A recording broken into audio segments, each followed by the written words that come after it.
All right, everybody, welcome to day 2 of the Prosperity and Healing Summit. Yay! So I'm going to introduce today's first magical guest.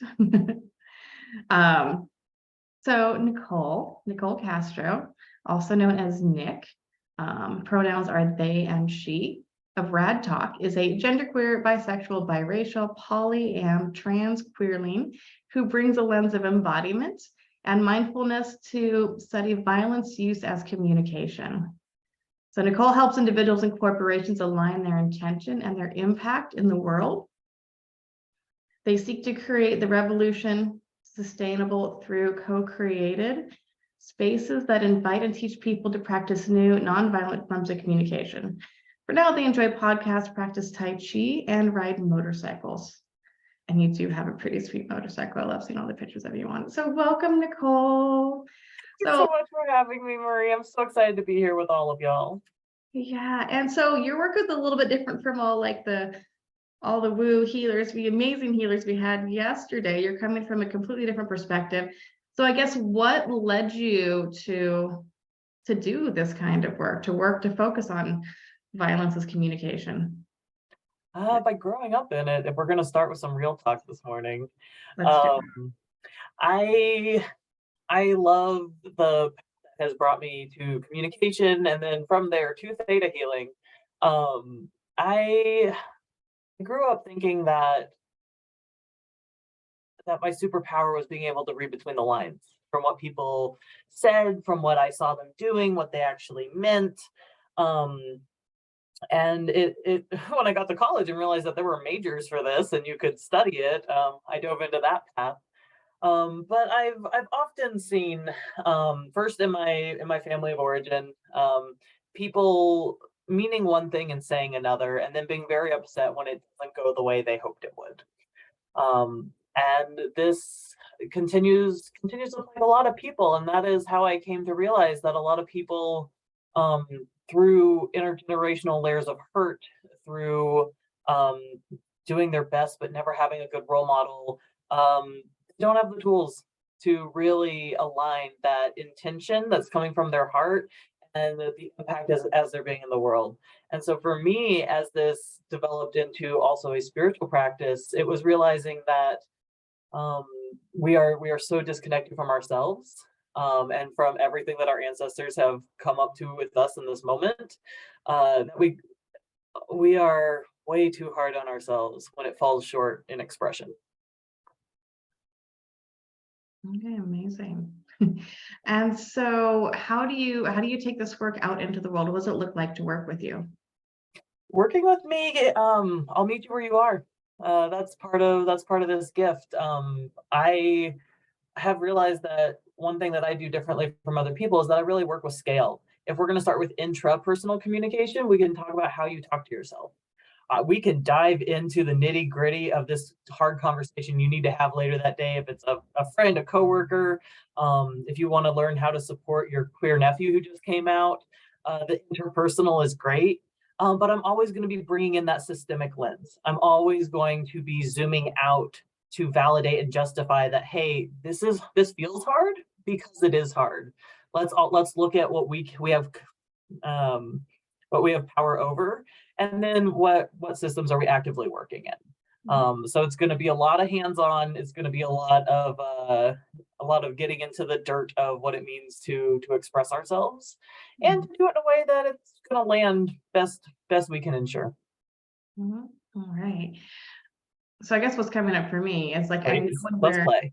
Yeah, let's play. Because when we're trying to change minds, we're trying to change hearts and minds, and like, what do you do, or what are some of the things you do when people come up with objections of like, oh no, that's too hard for me, or because I know even with pronouns there's so much pushback, especially now things have gotten pretty divided. So I guess how do you handle some of those negative Nancys out there?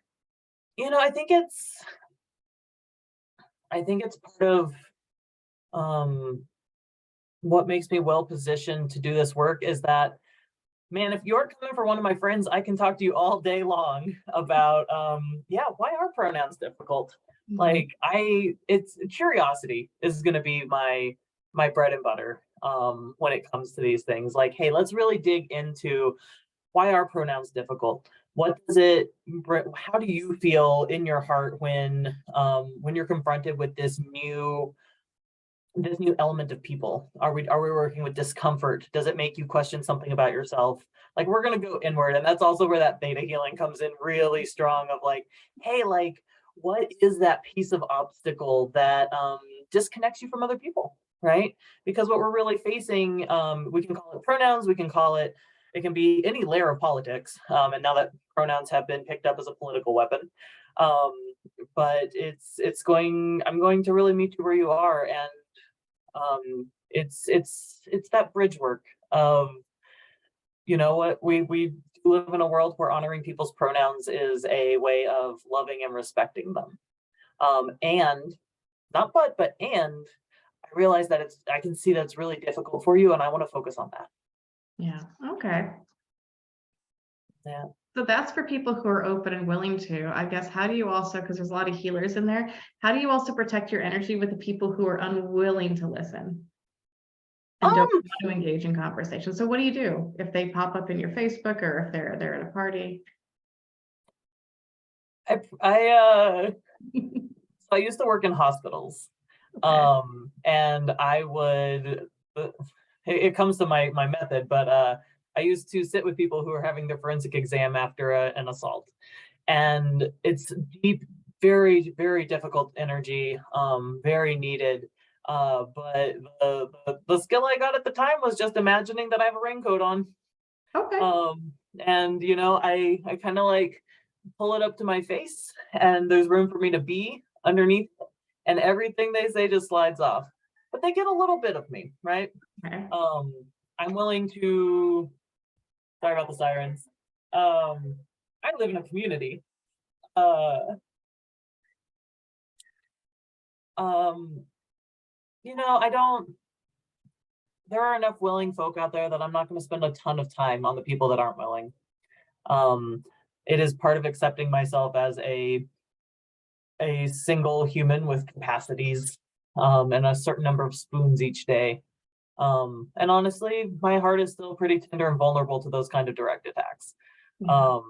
But I realize that when I am engaging with those people online, I'm not necessarily talking to them. I am showing up for the people who might be reading the chat, right? So Mhm. even if that, it doesn't, like, it's probably not going to land with that person. But if there's someone else going through the comments and they see that harsh blow and they can see me respond with gentleness, that's really who I'm talking to. That's amazing. Yeah, I'm the same way with my Facebook comments when I say something controversial or pushes buttons. But yeah, Yeah. it is for the people that are listening. Yes. But I love It's, your raincoat. That's amazing. I've never really had that analogy before. How many of you think that's kind of cool to have a raincoat on to let everything just move past you and not even bother you, right? Because it's not your stuff, it's their stuff. I always see some thumbs up. So yeah. Yeah. I think I'm gonna adopt that too if I ever need it. it's really good. It's got that kind of visceral sense, and like, we don't have to be afraid of the rain, right? Oh, If you kind of carry that metaphor, right? Um, we get to go play and dance and not be afraid. yeah. And that's part of what I'm gonna spend time talking about today. Mm. Okay. No more open window. Is like, how do we come into interactions with more resources? How do we better resource ourselves, in relational ways, in spiritual, emotional ways, so that we can have a little more capacity in that moment, or we know when to bow out so we can do it gracefully with our last little bit of energy, as opposed to having just cut and run, when we've actually hit zero. Okay, awesome. All right. Well, with that, I think I'm going to stop and restart the recordings and just pass the floor over to you so Oh you yeah, can, let's rock and roll. yeah, give us your presentation.